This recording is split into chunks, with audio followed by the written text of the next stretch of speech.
ladies and gentlemen, and welcome to our class, Revolutionizing Your Trading Using Blended Candlesticks.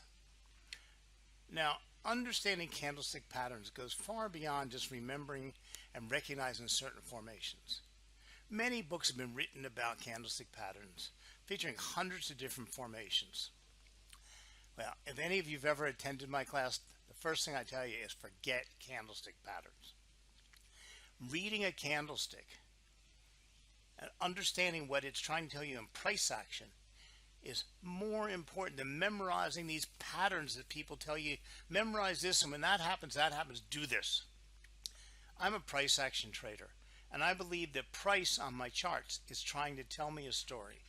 And if I can understand what that story is, I can use that story to find entry points, exit points, and actually find high probability trades. Blending candlesticks helps improve that success rate.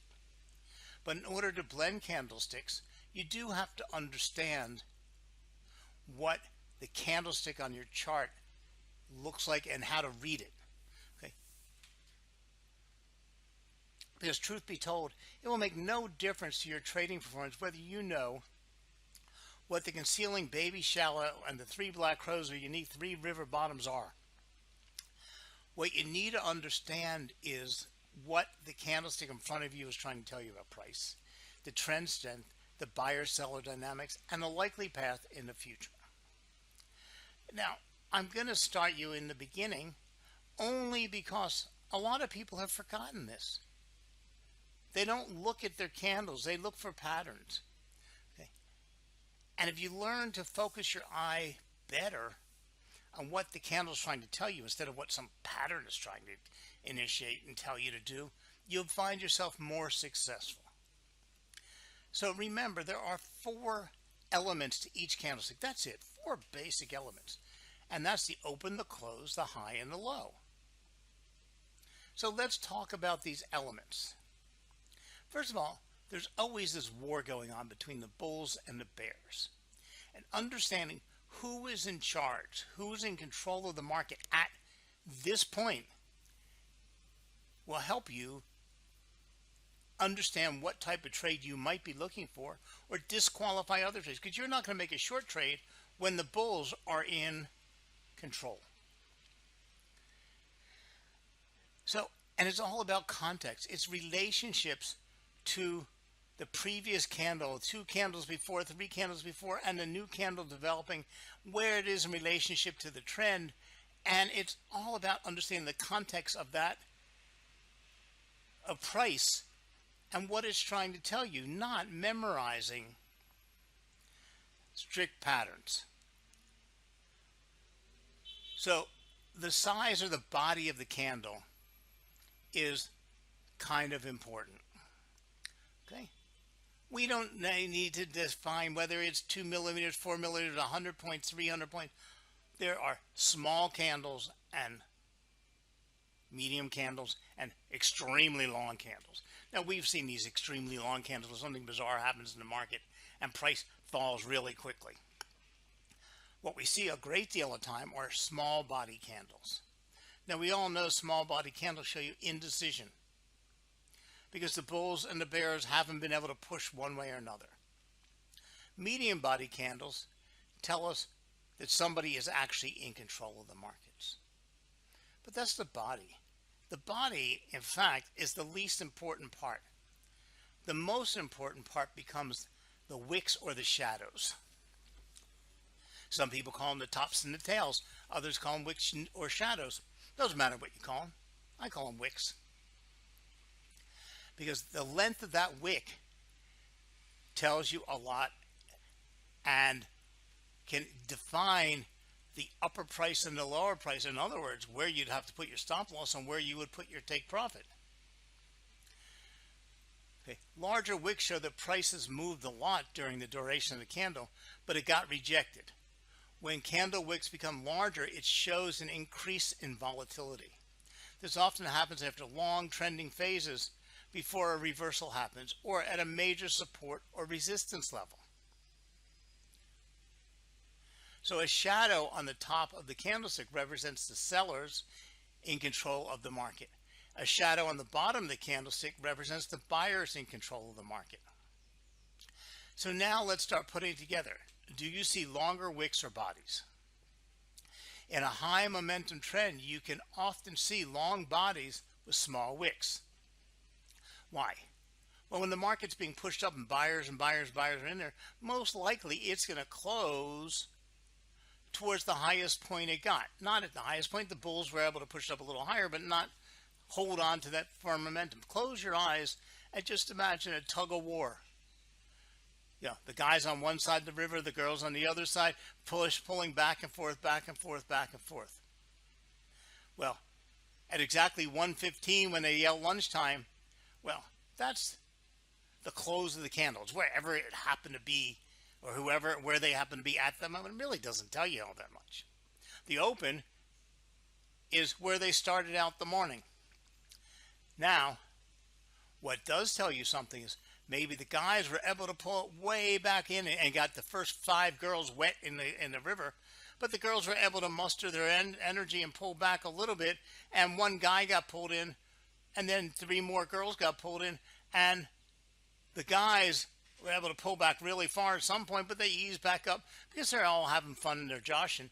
But you can see how strong the guys were and what their momentum was, and in relationship to the close. But the close was that the guys were laughing, they're having a good time, and they eased up for a second. But when uncertainty rises and volatility picks up and the bodies become smaller while the wicks become larger, we have something. So say, for instance, we come back from lunch. The girls are all full of pep, and they got 2 more of the girlfriends on the other side. The guys had a few too many beers, and they're not so strong. They start pulling back. What happens? The girls yank really hard, pull the guys in the water. The guys get strong and yank the girls in the water. But by the end of the first 15 minutes, they both ended up on the same side of the banks. Okay. Volatility, small bodies.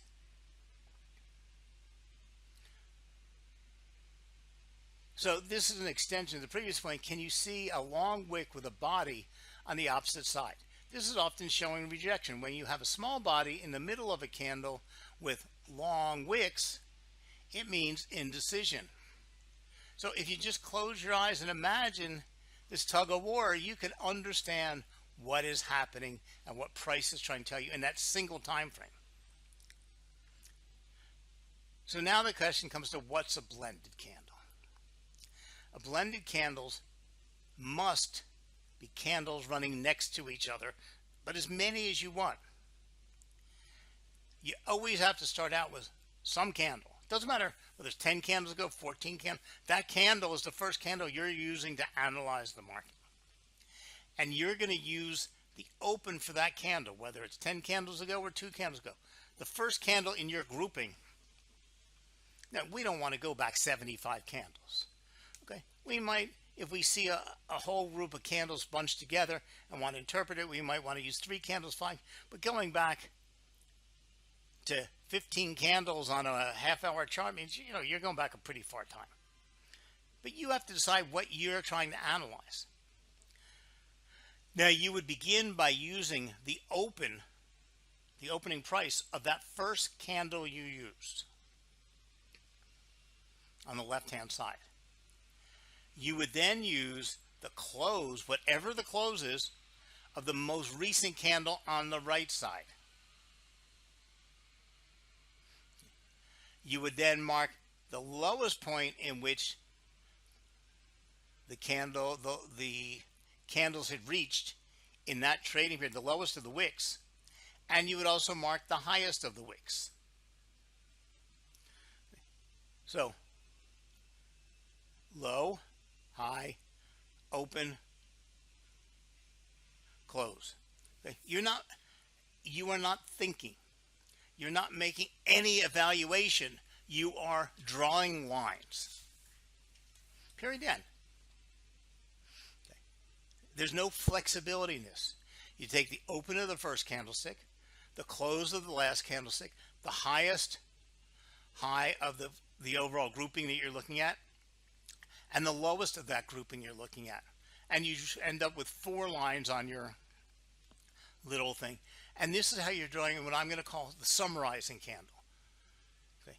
When you put these together, you draw a line at the open that you'd extended, a line at the close you extended. That forms your body. Draw a line across and put a dot for your wick and a dot for your wick for the lowest point. And what you have is a new candle with an open, high, low, and close, what I'm calling a summarizing candle. Okay. It doesn't exist on any charts. You've made it up by doing this grouping, this blending. Okay. Now, again, I am anti-patterns. So even though all these tell you you're looking at piercing patterns and it's now creating a hammer, forget all that. Okay. Don't spend all the time. You're going to look and see, what did you get? Your new summarizing candle that you drew is now telling you the story of the markets from that first candlestick to your left to where the market sits now. So what does this candle tell you when you look at it? Shows you some indecision in the markets. The bears tried to muster a whole bunch of energy but couldn't hold on to it, got rejected, but they closed a little bit lower than the open. So it tells you the bears have a minute bit of control, but they're not dominating. So would I want to make a trade during this period? I doubt it. Okay, because I don't have anybody in control of the markets, and I have a lot of volatility with the very long wicks. But when I have them together and I blended the two or more candles, okay, I now have, and decide I want to make a trade, I now have my stop loss point, because if I'm going long, I would use the stop loss at the lowest point of that candle. I would use my take profit at the highest point of the highest wick of that candle. Then you'd have to figure out where you'd want to enter that trade and use that for your risk management. So we can blend different adjacent candles to form a single candlestick, thus summarizing the outcome over several periods into one candle, or one, again, what I'm calling the summarizing candle. We can blend candles in similar frequency over any time scale. This will work whether you're using a 15-minute chart, a 1-hour chart, a 2-hour chart, a half-hour chart, a 5-minute chart. We can blend as many adjacent candles as we see fit. And in fact, by doing this, one gets a clearer insight into the evolution of the market activity over a longer period of time. So first, all the blended candles can create a single stronger signal. Secondly, by blending candles, one minimizes market noise. Thirdly, we can blend certain candles to see patterns which may not have normally been visible. And finally, by continuing watching individual candles play out over time periods, creates stress. And frequency does result in premature stopping out or exiting points. By using blended candles, you reduce your stress in the markets. Your emotional stress doesn't change the markets, but if you know you're going to get a clearer signal with a blended candle, you don't have to sit there and watch every candlestick that's appearing on your chart to panic and freak out and close your market. So the importance of the last point cannot be understated. The psychological aspect, reacting to short-term patterns, plagues most investors. So keep in mind, forget the patterns. Look at the combination of candles. Try it. Try combining 3, 4, 5, 6 candles. Because it doesn't matter if there's reds and greens. It doesn't matter how many are in between. Open to the first candle, close to the last candle, highest wick, lowest wick, gives you the new candle. That will summarize what that market is telling you over those periods of time. So keep that in mind. Add it to your trading along with some trend analysis, some support and resistance, and you might have yourself an easy to do successful trading strategy. So thank you very much for joining us, and have a great trading day.